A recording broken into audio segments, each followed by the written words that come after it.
Yo, what's going on? Happy Monday, happy Labor Day to everyone. Dude, welcome. What's happening? What's going on? Yeah. He's actually here early. Like, I'm on time? What is happening? He sat down, we were able to put on some music for you guys, hang out a little bit. It was nuts. It was crazy. I didn't have to put anything together. But welcome, guys. Modern Magic Mondays. Another week. That's right. Don't put at Modern Magic in Twitter. At Modern Magic? Yeah, smooth beats. Yeah, thanks, dude. Thanks, dude. We know somebody. Yeah, did all that awesome music there. Yeah. I was doing my live tweet on Saturday, right? Yeah. And I was like super quick. I was writing something on my Twitter, and I put Modern Magic when my brain was thinking at Modern Mondays, which is our Twitter handle, right? Yeah. And then like 4 or 5 hours later, I get this reply back from some like web developer in Florida, and he's like, "Hey, this was the wrong handle."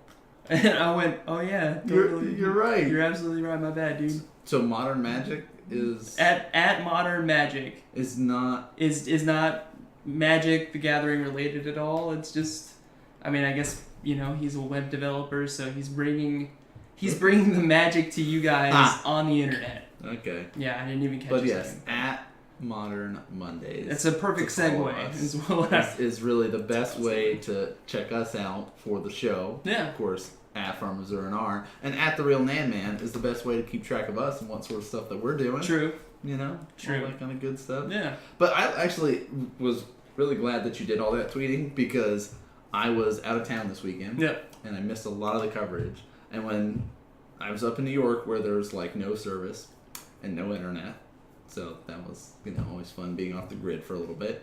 But when I got to service, I was just like, all right, check Twitter. What did I miss? What's been going on? And was getting updates. It was good times. I mean, like overall, I think Worlds, like the whole setup for Worlds was pretty great.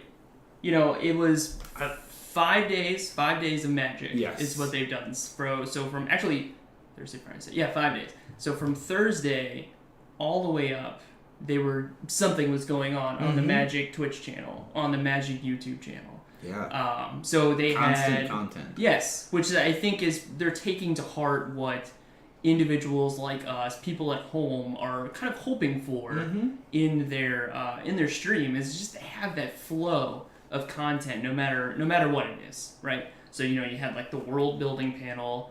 You had an invent a card panel, and then you had the 14 rounds of action for the World Championships into the top 4, which, by the way, if you guys missed any of that, check it out, because it was awesome.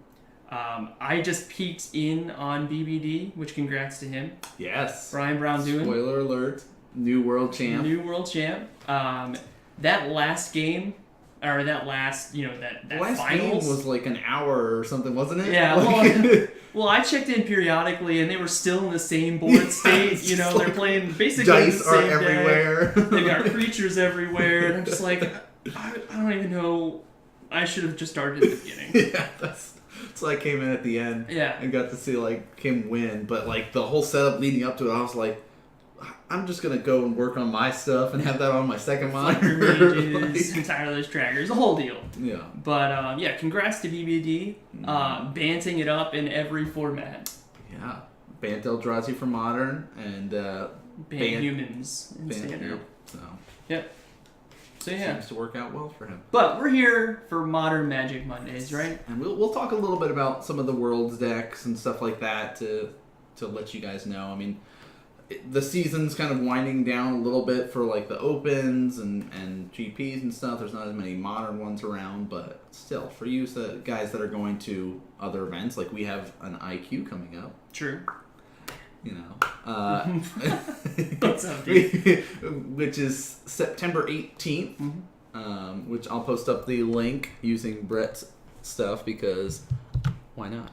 It's amazing. It's amazing. Look at the power there. So that is, of course, the link to the event that is going to be taking place September 18th, coming up in 2 weeks.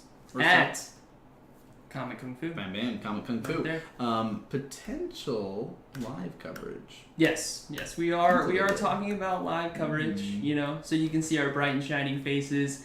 as the action is being brought to you, Yes. which is going to be weird. Yeah, to say the least. You know, we're month number 9 of this endeavor, and we've never really tried the live coverage. We've always just Talk been about it. Yeah, been in the safety of home, It's chairs. nice here. Like, but you know, it's kind of like I was doing a little speed running this weekend, right? mm-hmm. And so I'm watching people just like it's really nerve wracking. I was getting kind of hot and flustered, and it's, so I don't know, dude. I don't know. It's been I want to say a long time. It's been at least a year Oh yeah. since I've done live coverage Mhm. of something. Yeah, you may want to like see if you can hook up with like Tempo, Fear Dragon. Be like, oh, hey guys, I need to. So I forgot how to do this stuff. What like how exactly? Legacy does of the this Void came work? out I fully expect everything to catch fire when you do live stream. Well, let's hope not. But Mass Anarchy. But we are Awesome. week number 9 for Yes. our second season player We're in invitational. season number 2 right now. And if you guys are new here, welcome to the stream. Thanks for tuning in. Again, Farm Zernar, the real Nan Man, we're bringing you Modern Magic: The Gathering from our little quaint town where the world Winchester, champion Virginia. came from, which we can say now. we could say we can officially say that. We now. can say the world champ went to the same school, at least around the same area as I did. Mhm. Maybe not Nan. Not me. I was up the road. Yep. But so Comic Kung Fu is the place that we record all of these matches, and then we get it all together. We create all these images, and Guaranteed 5 rounds of coverage each Monday for you guys to enjoy because of the amount of people that are coming out now for Modern Magic Mondays. Yeah. Which is awesome to see. We've had 57 is the official count for season 57. 2. Wow. 57 unique players coming out to play for season 2. I think we were at 54 for season 1, so something like that. Yeah, we're definitely seeing a lot of the same faces, and that's kind of why we put this together, was to bring you guys, not just us, but also all of these players that are putting in all this time and effort, working to become the best Magic players that they can be. And with that, again, no hands. I'm typing with my mind. No clown count. But so you'll see faces every week. Lyle, TJ, John, Mox. Yep. Is a relatively new face for Chris. season 2. Chris Carrozza. Yep. Another new face yep. for season 2. So just to name a few. Yeah. But it's like the whole point of doing the seasons and doing all this was get that competition going, increase the skill of our shop in general, and educate our players and you guys at home. Yep. Because there's lots of decks out there for Modern. It's a very diverse format when you think about it as the amount of decks that people can play. And so by educating you guys on what sideboards might look like, how these matchups should be going, what you might want to do as a game plan is kind of our big things behind doing this. So we're in week number 9. Week number 9. Points are being kept each week. Every single week. We'll post up that for you guys to know because they are very important. But before we get to those points, like we do every start of the show, thank you for tuning in. You guys watching at home, watching this live, we appreciate it greatly because all of your guys' continued support means a lot to us. And actually, with some of the donations that you guys have given us, I just ordered some new dice for the stream. Nice. Some of those big, old, fat ones that Star City uses, so we can have... Did you, research them? Did you email them and be like, hey... I checked it up. What are you 25 guys using? millimeter size. Oh, my. Show up nice and big on camera. Got some white ones, got some black ones in case we need to put poison counters Diversity. on it. I thought ahead. Got it. So yeah, that's thank you guys. But we do have a couple of people to thank as well. Yeah. Of course, we've got our kind of personal sponsorships to Modern Magic Mondays. Trip over at Comic Kung Fu, where all of this is filmed and recorded. He is kind of our patron backer from the high enough backer level. We've also got Dionysus Bacchus, aka Chris Bennett. We've got Eminem, whatever name you want to know Table him Judge as. Extraordinaire. Table Judge Extraordinaire. General Manager of Court Street Tavern. Exactly. Super nice dude, donating his time to help keep everyone honest and keep me on track. keep me on track. Yeah. And then, of course, we've got our newest addition to that, Matthew Manson there, who, of course, not able to come out and play on Modern on Tuesdays, but wanted to help support it. Lives kind of in the area, so he cool. was able to throw a couple of bucks Very to cool. our patron level. So big thank you to all of those guys out there. And then those that have just had a couple bucks to throw our way, they can't donate monthly like them, but they were able to help us get a new camera, help us get the awesome play mat, get the dice, get all this kind of cool stuff that we're getting going on here. Yeah. So you want to go list down some of our players? Yeah, we got number 1, Drewski Brew, always coming in every week, sometimes stealthily. Yeah, just Like, kind of... I don't, like maybe days later, like, hey, hey, missed it live, West but Coast hey, guys. time, but here you guys go. Atticus, our mystery donor, Mhm. Tatradamus, Dionysus Bacchus again, Lila Goyf, Nate Hop 34, Burgleton, Stormdust 07, Badger 934, Strog Smash. These people, just like Nan said, just not able, to help support monthly, but got a couple bucks, and they want to see it continue. So big thanks to you guys, because again, without you guys, we can't do this. Right. This is something that we want to put on and continue to do, but your support is what's keeping us going. Mm-hmm. Exactly. So that's kind of our normal setups and thank yous and stuff like that. So do we have last week's points available quickly? Yep. Right there in the middle. Okay, cool. Just want to make sure before I start pressing buttons. Mm-hmm. And it's like, oh no, this is the new one! No, Don't this look! is good. This is good, because right now we got a tie. Oh, yes, we've also got it up on the Twitch page for those that are watching on Twitch. You can look down below. It's actually updated. This is crazy stuff, because for most of this season, it has been kind of cut and dry, right?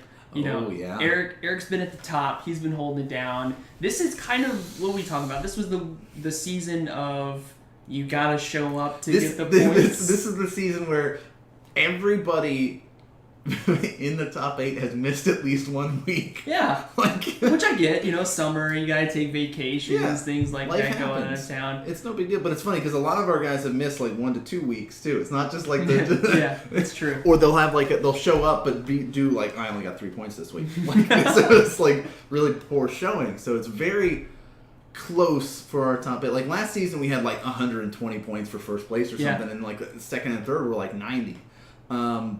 But right now it's really close. It's Tight. really You tight. got Eric and Lyle sitting at first place with 79 points. Mm-hmm. So whatever happens this week and next week is really going to shift. Not even just for them, but as we go down the list, Derek at 71, TJ at 66, Tim at 65, Keenan, my boy, at 63, holding it down, Ben at 60, and Jacob holding the 8th place spot at 58. But if you take a look at these names, Chris, Patrick, Charles, Dwayne, honestly all the way down to, I would say, probably around Phil right now. This is the fluctuation. I think if you have 30 points in the next 2 weeks, you could be there. If you have a deep run tonight and a deep run next week, and some of those players miss a week or get those 3-pointers, we could see some shakeups. Yeah, these are people that personally, since I've been doing this, I've expected, TJ and Boss Lyle. Like, he's always putting up those big points, but I can say with confidence that, people like, Julia. Julia's playing the switched decks. The to cheaters the right deck. deck. The cheaters deck. I mean, I'm playing it too. But He's back on it too. The cheaters deck. Fact. Getting up there. So I'm excited to see that. And little fun facts: Season 1 champion Jeremy Miller currently is not in the top 8. That's life happens right there. Life happens. That shows when you go out of town and win thousands of dollars in Vegas. And some people would argue, who really benefited in that? Did he need to show up for a Tuesday or $10,000? I don't know. I don't know. But that, and other fun facts, our end boss played at the Classic Enrichment for Legacy and made top 8 at that. I think he was 4th overall. Yeah. So big congratulations to Lyle, playing Blue Red Delver, I believe. Yes. So Delver of Secrets, still a good card to this day. Still a good card. So yeah, big congratulations. I think some other players were trying to go down, but I hadn't heard anything about it. Yeah, it was pretty quiet this weekend in terms of who went down. Right, and it was like World was going on. There was a whole lot happening this weekend, so But awesome for Lyle to make top 4 at the Classic event for Legacy there. So that's our points. This week and next week are extremely important. Yes. Because this determines who makes it into the top 8. And then that's when things get pretty crazy. We'll round up season 2. Mm-hmm. So let's slide over. Oh, do you want to talk a little bit before we do that about our footage for this week? Because we tried something different. Yeah. So I had the bright idea. I've got this normal, because right now we've been using webcams, right? So we had this fancy camera here to kind of utilize for our stream. So it's going to look a little bit different than normal, right? Instead of it being over the top like it has been throughout basically, the past, I would say at least 15 weeks? At least, yes. Yes. It's now at an angle again. Mm-hmm. But you can see the whole board. It's a little yellowish. I think that's a lighting thing. But otherwise, it's all there. So hopefully we'll do our best to keep you guys updated on what cards are being played, because they are kind of hard to read. Mm-hmm. But we're still testing it out. We want to make sure that we have the best best coverage possible, right? So we're testing it now. So we didn't want to be like, hey, here's the invitation. Let's try something new right Boom! away. So that's why, since we got that little couple buffers there, that we decided week 9 will be the perfect time to test it out and see how it goes. Yeah. So you guys can let us know while we're doing coverage and casting stuff up to what you think of the footage and stuff. So let's go to round 1. Let's do it. Dun, dun, dun. Oh no, I forgot that we were looking at stuff. Don't look, guys! Close your eyes! Alright. So, what just happened? Nothing to worry about. We're shuffling up. Let's get our timer going while they get things shuffled up here. So, if you guys watched Worlds, there was a couple of Titan decks running around. This is not one of those lists, which is the Scapeshift Titans list that we're kind of seeing play. That popped up a little bit. Some of the GPs popped up at Worlds there. This is basically old school Amulet Bloom without running Summer Bloom, because of course it is now banned. So he's running a couple of different creatures in there to adjust how quickly he can play lands, or how quickly he can get out Primeval Titan. So there is that aspect to it. Like, a lot of the stuff is going to look very familiar from the original list. I'm going to play these old school bounce lands, so I get extra mana off of them. And we're already seeing the Security Tribe Scout there. Scooter, I believe is his nickname. Scooter, Mr. Snake Shaman Scout. You can tap him to put a land card from your hand onto the battlefield, and he is a 1/1. And of course, the other guy is Magus of the Vineyard. There you go. You know, words and stuff. Beginning of each player's pre-combat main phase, add 2 green to that player's mana pool. Which is pretty nice. Yeah. Adding 2 green is pretty beneficial. Now, it works both ways, though. You have to think about that. You get the 2 green, as well as your opponent. Yeah, nice guy. So, yeah, and it is a triggered ability. Like, they have to announce that triggered ability for it, so you can have that 2 green to spend. So you don't have to tap out your mana if you have a bunch of stuff that costs green, or if you have stuff that costs additional colorless. You can do it that way. So, little fun facts. So we'll definitely have to see how this is going to play out. Keenan, it's used to cause damage. Nice. The whole mana burn ability and stuff like that. Yeah. But yeah, why don't you tell us about Keenan? Yeah, so Keenan's been running that tried and true burn deck list. Red deck wins, but it's running white and it's running green, which seems to be the norm now for Modern. For the burn list overall, like, you'll see some budget burns that are just like the mono red style and things like that. But if you really want to go for the competitive style like that, you opt for the Naya list. Yeah. And then there's a couple variations of it. Like you can do more creature heavy, you can do less creatures. Some people run the Nacatl, some don't. Like it's really preference here. But I know Keenan does not opt for the Nacatl. Basically, Goblin Guides, Grim Lavamancer, Swift Spears are pretty much the only creatures he's got. And John's gonna start off with the Teleria West tapped. Keenan going directly, I'm gonna guess 19. Oh, you think so? 19. Look at that. Boom, look at that mountain. So yeah, going to 19, do you want to guess or do you want to? I'm thinking Lightning Bolt. If I get this right, I'm going to play the lottery. No, I don't think it's a Lightning Bolt. You don't think it's a Lightning Bolt? I don't think. I think it's Swift Spear. Oh, look out, I'm going to play the lottery. It's a Lightning Bolt. John's going to take 3 damage and go to 17. And already we see the Amulet of Vigor. Yep, into a Serum Vision. So basically, what that Amulet of Vigor says, if you guys are not sure, we have this fancy card bot for you. That will, you just say exclamation point card and the name of the card, and it'll give you the Oracle text. So, 1 cost artifact. Whenever a permanent enters the battlefield tapped and under your control, untap it. So basically, this is what the Amulet... I'm calling it Amulet Titan, right? Because it used to be Amulet Bloom. Yeah, Amulet Titan seems like a good name for it. Ooh, okay. Summer Bloom has been banned, so it has to figure out different ways to ramp the mana. But basically, he plays lands, these tap lands, but they automatically come in untapped for him. Mm-hmm. So he can... And with these duels that came out of the original Ravnica block... Yes. That is the Simic Growth Chamber, I believe. He can play it, tap it for mana, bounce it back to his hand, and then have that ability to, if he's got something like... Nope, that's all he can do. Explore, right. I was thinking Summer Bloom, but hey... Yeah, but Explore fills the slot of playing additional lands.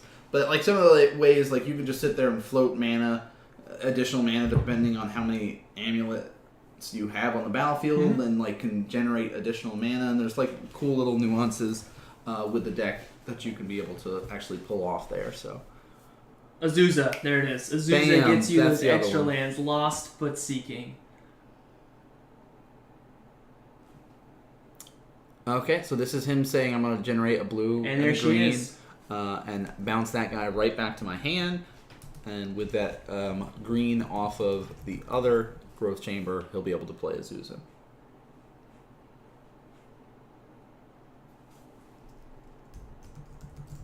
Cardbot. Lost but seeking. There you go. Mm-hmm. Human Monk 1/2. You may play 2 additional lands on your turn. So this is basically how John is going to be able to ramp his mana up to be able to play, I don't know, what's that guy? Primeval Titan? Yes, prime time. Prime time, as his friends call him. Because, of course, when he enters the battlefield, you get 2 lands. When he attacks, you get 2 more lands. So you can get lands that give him haste. You can get lands that give him double strike. Sure. You can get all kinds of fun different lands. But Kane's going to go to 14. Now, all of his colors are turned on at this point. Mm-hmm. He's got white, he's got green, and a plethora of red mana. Another Boros Charm, meaning 4 damage coming across. And there's another Lightning Bolt, dropping John to 6. So that could essentially mean that he dies next turn. Right. It's really putting the pressure on John now to be able to get the Primeval Titan out. Because Keenan's tapped out, right? Yes. No blockers.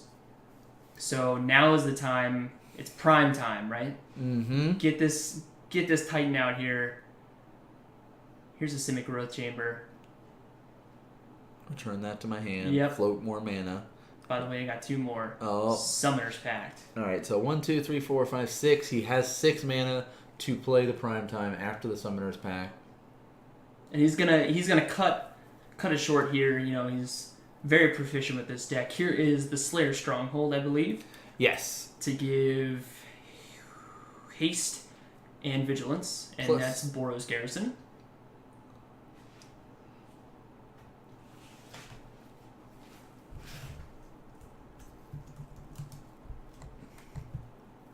And Dionysus in chat saying, Mox, which is also John, is his nickname, uses a die to represent his land plays, which is nice too, since there was a recent change in the extra land rulings. Yeah, so you can see him keeping track of it on Azusa, saying, okay, here's my additional lands and stuff like that, which is really convenient. All right, here's our land that it starts with a V. I forgot the name of it. That becomes a copy of another land. Vesuva? That one. Yep. And so he got basically saying, I'm going to copy this and give him double strike. There it is. And so you're at 14, I can do 16 damage to you. Got him. And that's digging the new camera angle. All right, Okay. we got one for yes, we like it. Is it clear? Does it work for you guys? I've been worrying all day as I'm setting things up because we can't read the cards as well, which kind of puts the pressure, the heat back on Nan and I, which I don't know if we're prepared for. As long as there's no dredge on camera, I feel like I can do all right. Unfortunately, no salt cams. No salt cams. With the new camera stuff that we've got set up, we don't have the salt cams for this setup. I'm digging you. But here's something else that we provide to you guys. Let's check out some sideboards here. Yes. Boom. Look at So, that. I mean, is it obvious you'll be reading Keenan's or? Oh yeah, always Keenan's. Oh, you want me to go? All right. So No, on you know. Keenan's side, 2 Deflecting Palm, 3 Destructive Revelry, 3 Path to Exile, 2 Sudden Shock, 1 Grafdigger's Cage, 2 Exquisite Firecraft, and 2 Skullcrack. Now, this has changed a little bit from last week. Mm-hmm. I believe he shaved down on his Destructive Revelries, and I believe either Skullcracks came out of the main board, the main deck, or he just brought 2 more Skullcracks in. Okay. So against the Amulet Titan deck, I like Deflecting Palm. Yes. 2 of those. Bring both of them in. Mm-hmm. Destructive Revelry, I'm okay with as well. Path to Exile is also good. I'm not sure he's too worried about life gain with Skullcrack.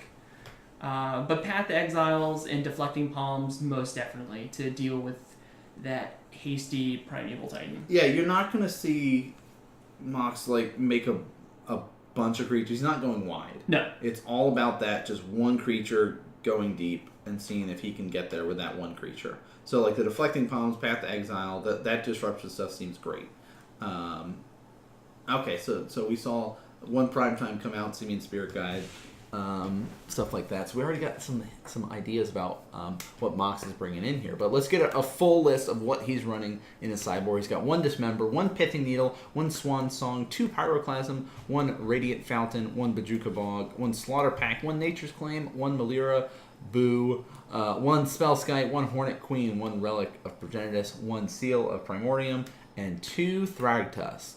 So, what life gain does he have in his sideboard? The Radiant Fountain. Radiant Fountain was a great land.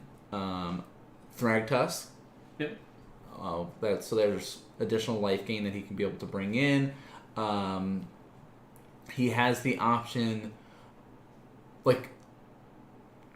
Pyroclasm. Some of the decks, that or the Naya burn list, can just have those hands that are just Goblin Guides, Swift Spears, Eidolon. They just get a full creature hand and just sit there and slowly chip away at you. So Pyroclasm's not a bad choice to bring in. I don't know if I would bring in both of them, but maybe a one of. Okay. This is kind of my thoughts with it. But then again, it's hard to know with the different lists what sort of style that Keenan's on. He saw a bunch of burn spells just come in his face there, so alright. Well, so here's the secret, right? Even though Keenan, he's going to start off with an Air Mesa here, is playing burn, Naya burn, and you're going to expect some creatures.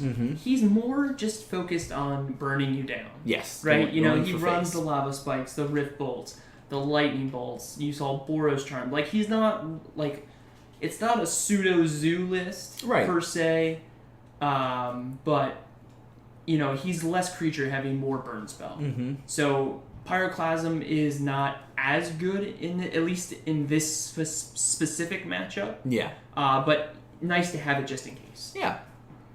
All right. So we got 6. I see. Looks like a Golgari Rod Farm at least. Mulligans to 6, will scry, and looks like he's considering, yep, I will keep that one on top. Keenan, let's go 17. 17 this time. Oh, why are you so good? I'm just telling you, maybe I'm channeling Keenan. I mean, he is your pick for this season. It's true. He's my pick for every season. Now, you all may be sitting at home going, Brett, you know exactly what's going on. No, I do not, because we do not watch these. We don't. Beforehand. We will record them and walk away. So Lightning Bolt taking John to 17 as well, evening it up. Nice guy. And another Teleria West tapped to start for John. Which is nice. I mean, that like you have to be careful with the lands that you have, and you've got to be able to keep a non-bounce land hand, essentially, because you have to be able to get that amulet out. So by playing the Teleria West, you're basically saying, there's a good chance that I have an amulet that I'll be able to play next turn. And Stomping Ground is going to be the land play for Keenan.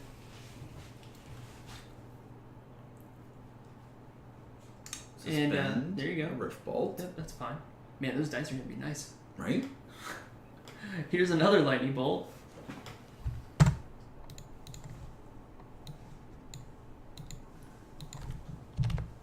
$14 all.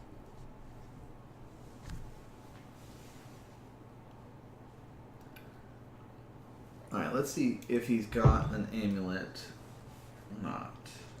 And it looks like no. Doesn't have a serum there either, so. 3 more coming across with that Rift Bolt. 3, 3, 3. Pew, pew, pew. Keenan applying the pressure. And there's Helix. a Lightning Helix. Okay. That's going to make the math a little bit more difficult for John. Mm-hmm. Full art Helix, too. What are Yeah. your thoughts on the full art cards like Lightning Helix? I'm a fan of them. Okay. Will I ever get them? Probably not. Mm-hmm. But I am a fan of them. Seeing them, yeah. So you're saying you're going to go out and buy those Cryptic Command full art ones? That's No. like just the hand? So this has got to be a rough matchup for Mox, right? So we saw in the first game, there's Scooter, Sakura Tribe Scout coming down. He was still able to pull out the win, right? Even though he gets to a low life total, if Keenan doesn't keep up the proper counter for the Titan, right? Yeah. Or doesn't apply enough pressure early on. Like right now, it seems like he's doing a really good job. 4. Mox is now to 4 damage, but it just happens on his turn, right? Like he can get the Primeval Titan, give it haste, give it vigilance, double strike, whatever you want. Yeah. And the game's over. And here's 16 points of damage in 1 turn. Like all he needs to see is the coast is clear and have the correct card. So Ancient Stirrings is going to come down. Let's look at the top. Look for some lands here, it looks top like. 6. And the sleeve got ripped. Uh-oh. That's alright, we got spares on hand.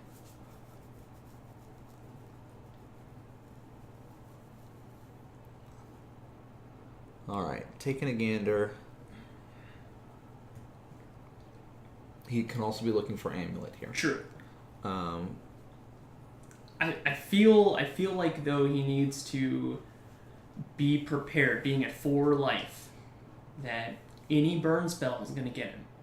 We've already well, seen no, Boros Charms. it has to be Boros Charm to kill him. Any burn spell, there's at least 1 card in Keenan's hand. So he's going to maybe sit here and go, okay, maybe he doesn't have a burn spell in Roll the hand dice. because maybe he hasn't killed me yet. Right.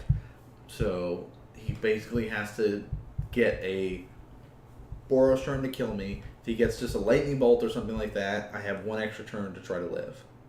So there's Amulet off the Ancient Stirrings. Tetradon is saying, I feel like Goblin Guy is bad in this matchup. No reason, though. No reason. Yeah, like, the benefit of the Prime Evil Titan coming down and having haste and the +2 and double strike and all that is really good because a lot of people are like, yeah, I have no problem going to 15, 14 life. Right. Sure. Where Keenan had that Helix that really helped him out there and puts him at 17. So. Teleria West?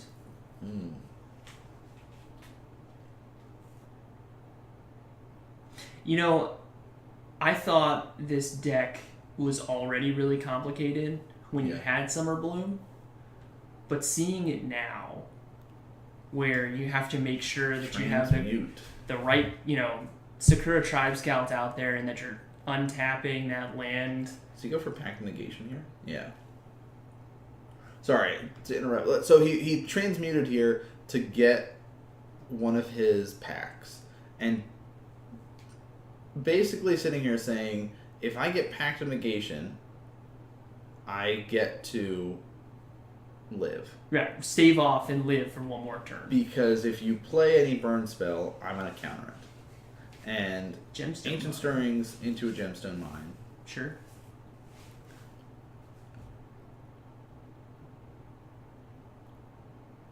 And Keenan gonna go to 15. Danger. And he's gonna force it. Here is Eidolon. Eidolon, the Great Rebel.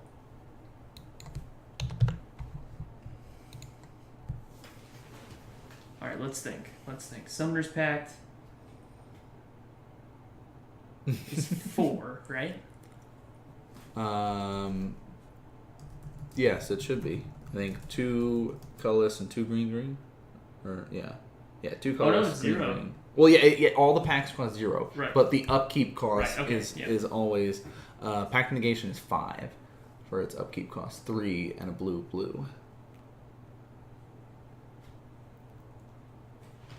Did he just...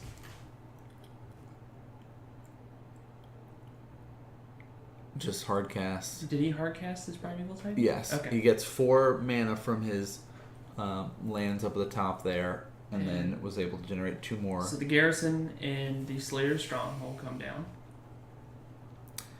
Okay. Okay, if he swings in, he's going to say Vigilance, Haste +2, Combat, do the same trick, Double Strike, so 8, and it has Trample. Yeah. Vigilance, Haste, Double Deflecting Strike. Palm. Oh! But Pact of Negation is going to come down. Yes. So he's going to be at 2. And he says it's going to resolve from this. He's still going to be able to do enough damage, I believe. So he's only got 2 defense here. Right. So that'll absorb 2. But then 6. Wait. Or is that only 14? I think it's only 14, so Keenan might be at 1. Oh, wait a minute. No. Wait. How does Pact work? Does he... Oh, yeah, he does go to 2. Yeah. Because it's 2 or less. Or 3 or less. All right. Keenan will... Actually, Keenan's dead now. Right? Because he has to pay for Deflecting Palm. Trigger for Deflecting Palm. He'll lose 2. He's currently at 14. Oh, no, he didn't... Okay, he didn't go for all in. So Radiant Fountain. So that's why. Okay. And it's going to take him to 6. 6 to 7 now. Not choosing to go on. All right, I think that's smart. At this point in time.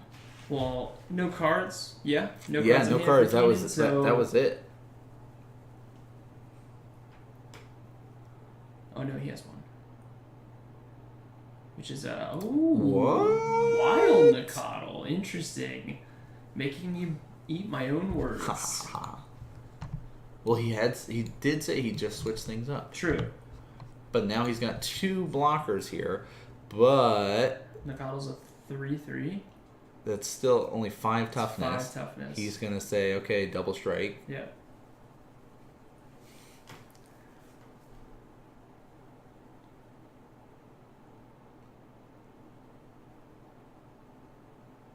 And we saw him already tap that mana down to pay for Pact of Negation there.